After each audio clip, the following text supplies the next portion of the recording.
नहीं, सरकार चर्चा करने के लिए तैयार है। संसदीय कार्य मंत्री ने कल कहा भी है हाल पार्टी मीटिंग में कि हम एसआईआर हो या सभी विषयों पर चर्चा करने के लिए तैयार हैं, लेकिन आखिर प्रस्ताव देंगे किसी नियम में, उसको स्पीकर साहब मंजूर करेंगे, फिर चर्चा होगी, समय निर्धारित होगा। लेकिन अभी सदन अगर शुरू होगा और सदन के बेल में आकर के हंगामा खड़ा करके सदन को अगर बाधित कर रहे हैं तो एसआईआर पे चर्चा नहीं करना चाहते हैं। वो सदन को हंगामे से की भेंट, जैसे पिछली बार भी सत्र हुआ, और एसआईआर पे अब क्या चर्चा करेंगे।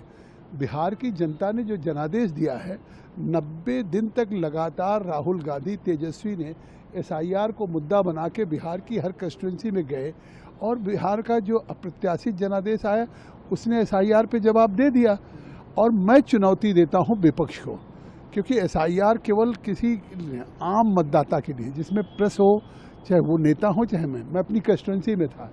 एसआईआर का जो गणना का प्रपत्र है, बीएलओ आपके घर आएगा, जिस तरह से आपको इन्फॉर्मेशन देनी है कि 2003 में आप वोटर थे कि नहीं, अगर नहीं थे तो आप फॉर्म 1 के बजाय दूसरे में भरना पड़ेगा या तीसरे में डालना पड़ेगा।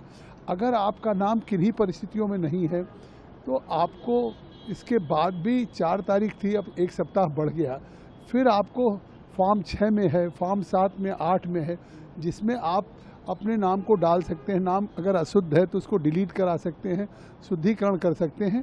सारी प्रक्रिया फुल प्रूफ है। चुनौती देता हूं कि ये जो देश को गुमराह कर रहा विपक्ष, चाहे वो राहुल हो, चाहे अखिलेश हो, चाहे तृणमूल कांग्रेस हो, वो साबित करें कि एसआईआर से कैसे किसी का वोट से वंचित हो सकता है।